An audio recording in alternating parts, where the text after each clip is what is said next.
Imagine you are having the worst Monday of your life. You burned your toast. You spilled coffee on your favorite shirt, and your boss is screaming at you. Now, multiply that by 1,000,000. That was the geopolitical reality of the Persian Gulf just a short while ago. Let's travel to our setting, Geneva, Switzerland, inside a heavily air-conditioned, ultra-luxurious conference room. Outside, it's a beautiful, peaceful day. Inside, you could cut the tension with a butter knife. On one side, a massive mahogany table sits the American delegation, wearing suits that cost more than my entire life savings, looking exhausted, caffeinated, and deeply annoyed. On the other side sits the Iranian delegation, looking surprisingly calm, sipping traditional tea, and holding a pristine deck of geopolitical cards. Which brings us to our characters. Meet our protagonist, Javad. Javad isn't a giant military general with a chest full of medals. No, Javad is a chief diplomat. His superpower?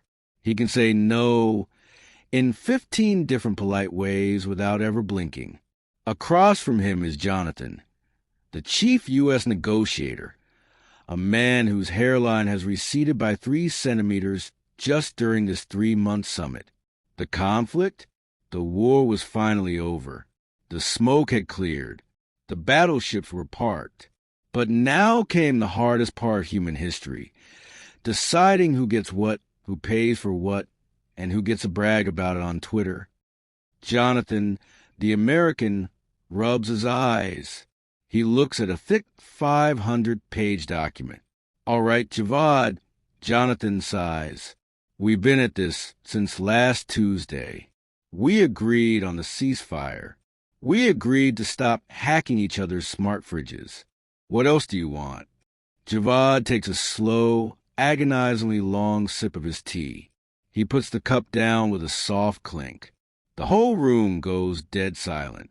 Jonathan, my friend, Javad says, his voice is smooth as Persian silk. We want the keys to the front door. We want full, undivided, absolute control of the Strait of Hormuz. Boom. The American delegation collectively chokes on their croissants. Why is this funny? Because the Strait of Hormuz is not just a random piece of water. It is the world's ultimate choke point. 1/5 of the world's petroleum passes through it. If you control Hormuz, you don't just control a shipping lane. You control the global thermostat. If Iran decides to close it because they're having a bad day, the entire world goes back to riding horses and reading by candlelight. Jonathan gasps. Full control? Javad, your navy consists of 3 battleships and 52 highly aggressive jet skis. We can't just hand you the most important economic highway on Earth. Javad smiles. Jonathan, those jet skis are custom painted.